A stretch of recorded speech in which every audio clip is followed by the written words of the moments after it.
నమస్తే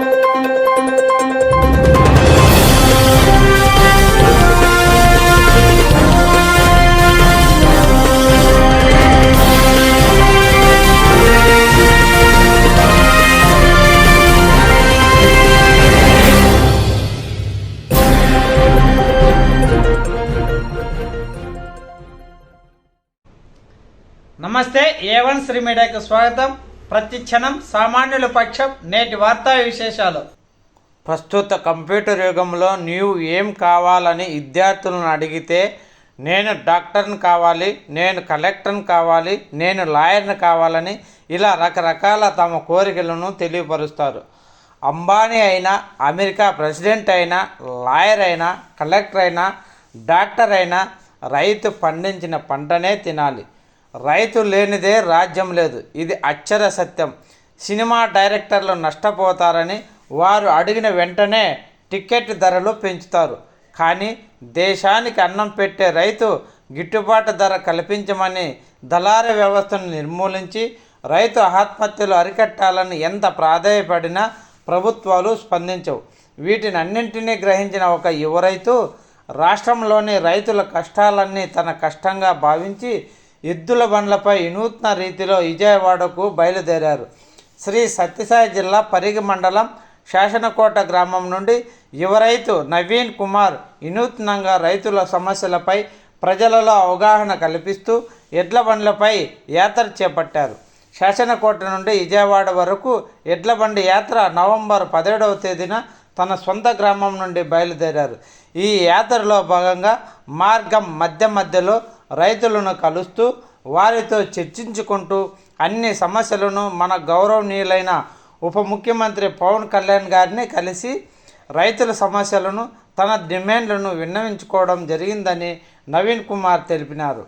రైతు స్వరాజ్య వేదిక కన్వీనర్ భానుజా మాట్లాడుతూ ఈ యాత్ర యొక్క ముఖ్య ఉద్దేశం రైతుల సమస్యలు ప్రభుత్వం దృష్టికి తీసుకుపోవాలనే ఉద్దేశంతో నవీన్ ఈ యాత్రను చేపట్టినారు. 28 రోజుల పాటు ప్రయాణించి డిసెంబర్ 14వ తేదీన రాజధానికి చేరుకొని 2 రోజుల పాటు వేచి ఉండి 16వ తేదీన గౌరవనీయులైన ఉప ముఖ్యమంత్రి పవన్ కళ్యాణ్ కలిసి రైతుల సమస్యలను, తమ డిమాండ్లను విన్నవించుకోవడం జరిగినది. యువ రైతులను ప్రోత్సహించే విధంగా ప్రోత్సాహాలు అందించాలి. రైతులకు ఏ విధమైన పథకాలు లభిస్తాయో కౌలు రైతులకు అదే విధంగా అందేటట్లు చూడాలి. హార్టికల్చర్ రైతులకి అన్ని పథకాలు అందిస్తూ మార్కెటింగ్ కల్పించాలి. మహిళా రైతులను గుర్తించాలి. దళారీ వ్యవస్థని తప్పించి ప్రభుత్వమే రైతులు పండించిన గిట్టుబాటులకు ధరలు కల్పించాలని వినతపత్రం ఇచ్చి తిరుగు ప్రయాణంలో 27వ తేదీ కదిలికి రావడం జరిగింది.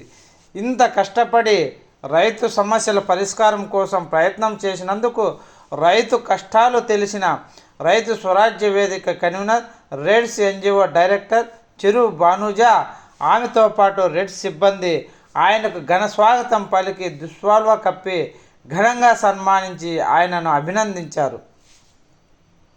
అంటే రైతుల యొక్క సమస్యలు తెలియజేద్దామని విజయవాడ పవన్ కళ్యాణ్ గారు డిప్యూటీ సీఎం పవన్ కళ్యాణ్ గారు వెళ్ళడం జరిగింది.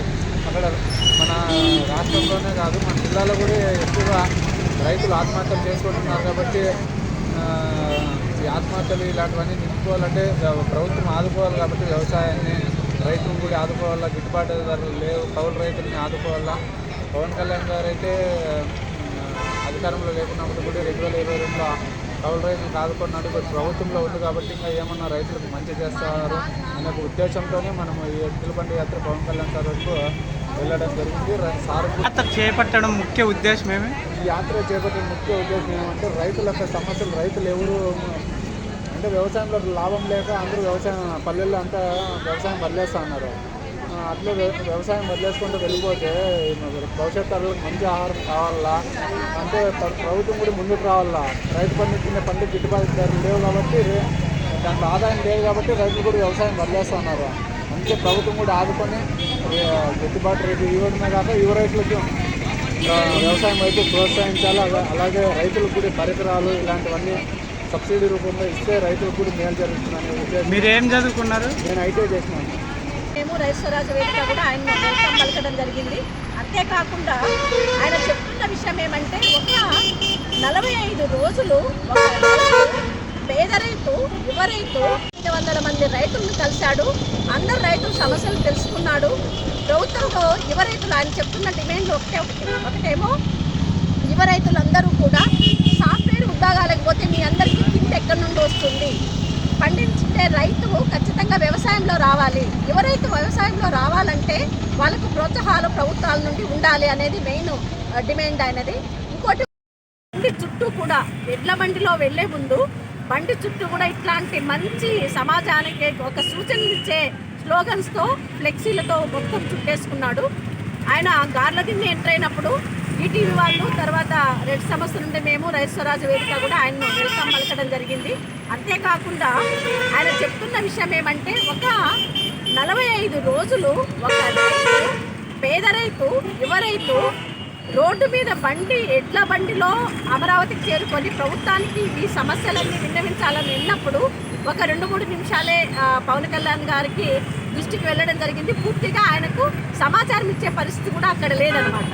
మళ్ళీ తిరిగి కూడా ఇంటికి వెళ్లకుండా ఆయన మైదుకూరు నుండి కదిరి మీద కవర్ కాలేదని ఒక దాదాపు 900 మంది రైతులను కలిశాడు.